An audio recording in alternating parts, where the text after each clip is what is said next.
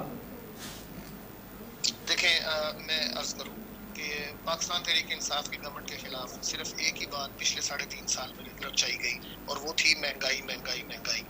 اور اس مہنگائی کو جب ہماری گورنمنٹ کو رجیم چینج آپریشن کے تھرو ختم کیا گیا اور یہ پی ڈی ایم کی فسطائیت کی حکومت جب یہاں پہ آئی تو اس کے بعد جب مہنگائی بڑھی تو عام آدمی کو بھی اس بات کا احساس ہے کہ عمران خان نے تو مہنگائی کو کنٹرول کیا ہوا تھا اور بالکل یہ IMF کے آگے لیٹ گئے ہیں.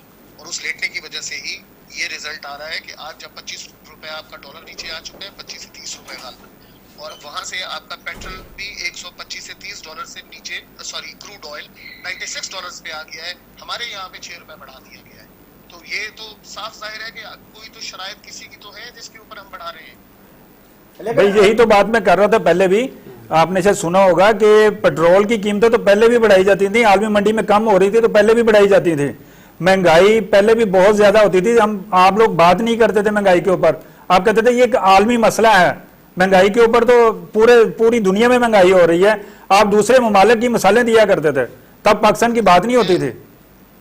میں اس کا جواب آپ کو دینا چاہوں گا. جی یہ دینا چاہوں گا کہ ایک تو اس وقت اکنامک کرائسس پوری دنیا کے اندر چل رہا تھا اور یہ کوئی میرے اور آپ کے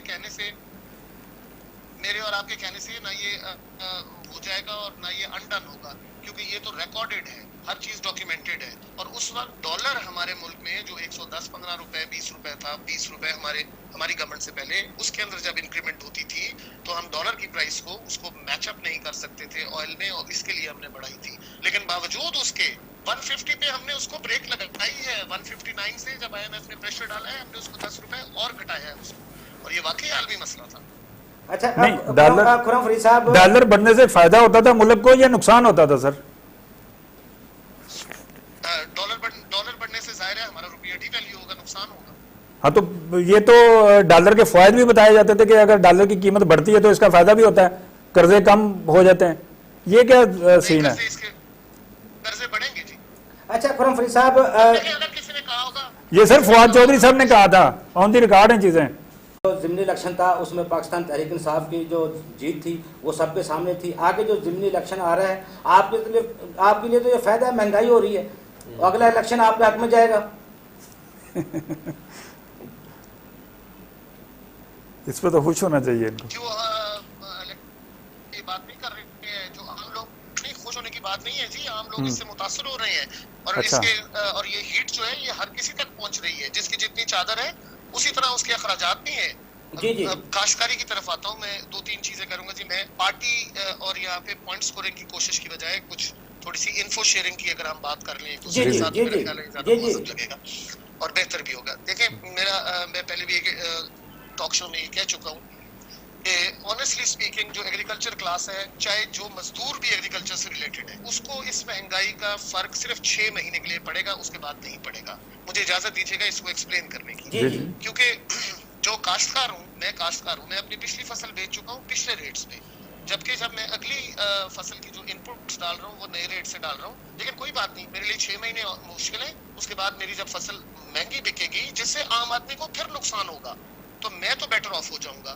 پھر جو مزدور ہم سے ریلیٹڈ ہے, جو کاشتکاری سے ریلیٹڈ ہے, اس کو ہم ان کائنڈ پے کرتے ہیں. فار ایگزامپل کہ گندم کاٹنے کے 1 ایکڑ کے آپ 5 من دیتے ہیں. جب 1100 کی گندم تھی تو 5500 دیتے تھے, اب 2200 کی گندم ہے تو اس کو 11000 مل رہے ہیں, وہ بھی بیٹر آف ہو جائے گا. میرے ملک کی جو سیلریڈ کلاس ہے, چاہے وہ گورنمنٹل ہے یا پبلک اینڈ پرائیویٹ سیکٹر ہے, جتنا اس کے ساتھ ہو رہا ہے ظلم, اللہ معاف کرے, اس کا گزارا مشکل ہو چکا ہے. آپ اس کی تنخواہ بڑھا رہے ہیں 5 سے 10%, چاہے پرائیویٹ میں بڑھا رہے ہیں چاہے گورنمنٹ میں. میں پوائنٹس ہونے کے لیے بات, لیکن وہ بھی بڑھائی نہیں جاتی, یہ صرف بیان ہی ہے. یہ فرید صاحب یہ جو تنخواہ بڑھانے کا یہ تو سب سے زیادہ worst record P T I کا ہے. انہوں نے پچھلے 4 سال میں 1 دفعہ بڑھائی, اور اگر اس لحاظ سے دیکھیں تو انہوں نے پے انکریز جو ہے صرف 1 دفعہ کی, مطلب 4 سالوں میں. جی جی 4 سال میں انہوں نے کی. میں مجھے مارکرز کے ساتھ اس کو میں کنیکٹ کرنے دیں گے بات کو تو پھر آپ اپنا سوال کیجیے گا, میں بالکل اس کو لوں گا.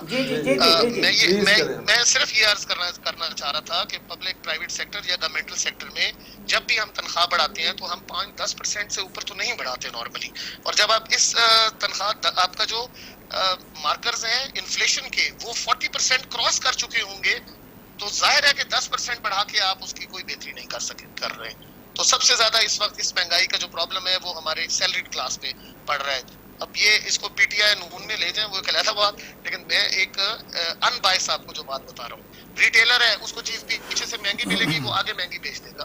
جس جو انڈسٹریلسٹ ہے وہ اس کو گیس مہنگی دیں گے, الیکٹرک مہنگی دیں گے, وہ مہنگی.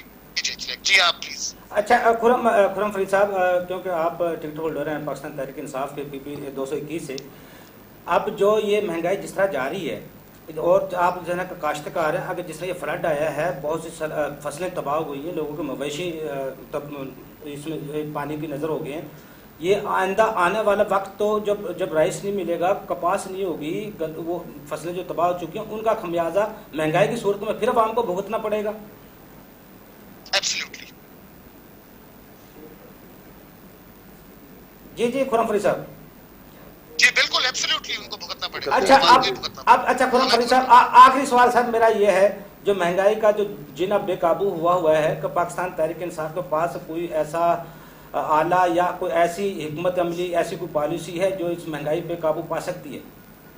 جی بالکل ہے ہمارے پاس حکمت عملی. سر وہ کیا ہے, تھوڑا سا ہمارے ناظرین بھی جان لیں, ہمارے جان لیں. جی میں آپ کو یہ بات میں عرض کرتا ہوں. دیکھیں جی ہمارے ملک کا ٹوٹل جو ریونیو اس بجٹ کی جو انہوں نے دیا ہے میں اس کے اوپر بات کروں گا. انہوں نے کہا ہے کہ ہماری 7 سے 7.5 ارب ہماری انکم ہوگی جو کہ ایکسپیکٹڈ ہے, جس میں ریمیٹنسز اور ٹیکس کلیکشن کے اہداف اگر پورے ہو جائیں تو یہ اتنا ہو جاتی ہے, ورنہ 500-400 ارب اوپر یا نیچے رہ جاتے ہیں, نیچے ہی رہتے ہیں اوپر تو نہیں. اور ہمارا جو ملکی خرچہ ہے جس کو بہت لوگ کہتے ہیں کہ جو ڈیفینس بجٹ بہت زیادہ ہے, فلاں بجٹ بہت زیادہ ہے, وہ چھوڑے بجٹ زیادہ ہے نہیں ہے. ہمارا ملکی ٹوٹل اخراجات کی مد میں 4.5 ارب ہے. کوئی بھی وہ ہو وہ 7,500 کماتا ہو اور 4,500 خرچ کرتا ہو تو وہ تو امیر لوگ ہوں گے ظاہر ہے جن کی بچت ہو رہی ہے. ہم نے ہمارا جو 12,000 ٹوٹل انہوں نے بجٹ کے اندر ہمیں بتایا ہے اس کے اندر 8,000 ارب ہم نے IMF کا دینا ہے. IMF کے آپ کے اوپر سینکشنز ہیں, IMF کے اوپر اوپیک آئل کو ریگولیٹ کرتا ہے. جرمنی جیسا ملک روبل کے اندر رشیا سے آئل خرید رہا ہے 35% سستا, گیس لے رہا ہے 30% سستا. $33 بلین کی ہم گیس باہر سے پرچیز کرتے ہیں. اگر ہمیں 30% سستی گیس کہیں سے ملے تو ہم $10 بلین ایک اندر اپنے ملک کا سیو کریں گے. انڈیا بھی خرید رہا ہے. آپ نے کیونکہ IMF سے اپنی قسط لینی ہے اور آپ ان کے اندر آگے لمٹ بالکل ہی مطلب لیٹ ہو چکے ہیں تو آپ ان کی ہر شرائط وہ لگانی ہے. آپ کی الیکٹریسٹی کاسٹ آپ دیکھیں چیک کریں کہاں پہنچ گئی, آپ 250 سے قریب ہے ڈیزل. اس کے اوپر آپ کی کون سی انڈسٹری سروائیو کرے گی, be it agriculture be it production industry. اچھا سر بالکل ٹھیک کہہ رہے ہیں. اب کرنٹ اکاؤنٹ خسارہ حکومت کی طرف سے بیان آ گیا, کرنٹ اکاؤنٹ خسارہ کم ہو گیا ہے, معاشیت ہے جو ڈالر ہے اس کی قیمتیں نیچے آ گئی ہیں, اکانومی کی جو سمت ہے وہ درست ہو گئی ہے. اگر حکومت وفاق اس میں کامیاب ہو جاتا ہے عوام کو ریلیف دینے میں تو پھر پاکستان تحریک انصاف کا بیانیہ اور جو عوام کی جو توقعات ہیں پھر تو وہ پیچھے ہٹ جائیں گی. یار ہمارے بیانیے کو چھوڑے, عوام کو ریلیف دیتے. جی اکرم صاحب بہت شکریہ, آپ ریلیف دیں گے اللہ کرے. یہ آپ کیونکہ پاکستان تحریک انصاف کی حکومت ہے پنجاب میں بھی اور پی میں بھی, تو اللہ کرے ایسا ہو. 2 باتیں کرنا چاہ رہا تھا. جی 2 باتیں کرنا چاہ رہا تھا. ایک یہ کہنا چاہ رہا تھا جی کہ یہ جو بھی ریلیف کی بات ہو رہی ہے, کرنٹ اکاؤنٹ خسارہ جو ہے انہوں نے ہر قسم کے امپورٹس بند کر دی ہیں. میں آپ کو ایک چھوٹی سی عرض کروں, امپورٹڈ چیزوں کی یہ بات کرتے ہیں نا کہ امپورٹڈ چیزیں ہم نہیں استعمال کریں گے تو کیا ہو جائے گا. میں ایک لوکل مینوفیکچرر سے ٹائل, میرا گھر بن رہا ہے چھوٹا سا, میں اس کے لیے میں نے ٹائل پرچیز کی تھی. لوکل مینوفیکچرر ہے لیکن وہ ٹائل کے اوپر جو گلیز نہیں ہوتی جی, جو شائن تھوڑا سا ٹائل کے اندر لاتی ہے, جی وہ گلیز کا جو پروڈکٹ ہے وہ شاید امپورٹڈ ہے, جو کہ یہاں کی لوکل کمپنی, میں نام لوں گا تو اس کی مشہوری ہوتی ہے کہ میں اس لیے نام نہیں لینا. اگر وہ لوکل کمپنی باہر سے وہ گلیز منگاتی ہے, وہ اس کا ڈرائی پورٹ پہ پڑا ہوا ہے, وہ گلیز آئے گا, میرے باقی سارے گھر کی لگ چکی ہے, آدھے برانڈے کی ٹائل رہتی ہے, میں شفٹ نہیں ہو سک رہا اس گھر میں جو آپ نے امپورٹس بین کیے ہیں. جب آپ نے امپورٹس بین کیے ہیں تو ظاہر ہے ڈالر فلائٹ آپ کا یہاں سے باہر نہیں ہوئے گا, آپ کا کرنٹ اکاؤنٹ سارا مطلب بہتر آنا شروع ہو جائے گا. لیکن اس کی عوام کو, ہم عام آدمی کو ریلیف تو اس کا دے دینا میرے بھائی, اس کا ہمارا پیٹرول. سر آپ بالکل ٹھیک کہہ رہے ہیں, آپ بالکل ٹھیک کہہ رہے ہیں. امپورٹ کھولنی چاہیے اور مارکیٹ اوپن ہونی چاہیے. دیکھیں مقامی مینوفیکچرر جو ہیں وہ بھی موازنہ کریں عالمی منڈی کے ساتھ. جس طرح گاڑیوں کی پرائسز ہیں, دیکھیں امپورٹ بند کر کے یہاں جو مقامی مینوفیکچرر ہیں انہوں نے گاڑیوں کی قیمتیں بڑھا دی ہیں. اس کے اوپر وہ نہیں دیکھیں 2 لاکھ سے 15 لاکھ تک چلا گیا ہوا ہے. تو یہ چیزیں ہیں, اگر ہم امپورٹ کھول دیتے ہیں, امپورٹ آئے, مقامی جو لوگ تیار کرتے ہیں پروڈکٹ, ان کے اندر بھی کمپٹیشن پیدا ہو, ان کو پتا ہو یار اگر باہر سے چیز ہمیں 5 روپے کی پڑ رہی ہے تو ہم 4.5 روپے میں دیں گے. تو یہ چیزیں بالکل صحیح کہہ رہے ہیں, اب یہاں امپورٹ مطلب کھلنی چاہیے. لیکن ایک بات ہے خرم فرید صاحب, یہ پاکستان تحریک انصاف کو کریڈٹ جاتا ہے, 17 سال بعد ایک دفعہ کرنٹ اکاؤنٹ سارا صفر ہوا تھا, صفر ہی نہیں ہوا تھا بلکہ پلس ہو گیا تھا. یہ کریڈٹ پاکستان تحریک انصاف کو لازمی جاتا ہے. خرم فرید صاحب بہت شکریہ سر, آپ نے ہمیں جوائن کیا اپنے آراء سے, ہمارے ناظرین کو, ہماری عوام کو آپ نے. ایوبی صاحب اور تمام دونوں میرے بھائیوں کا تھینک یو, بہت بہت شکریہ. Thank you. It was a pleasure talking to you all guys. Thank you sir. شکریہ. Thank you so much. جی ناظرین, یہ ہمارے ساتھ خرم فرید خاکوانی صاحب ہمارے ساتھ موجود تھے, PP 221 سے ٹکٹ ہولڈر تھے پاکستان تحریک انصاف کے.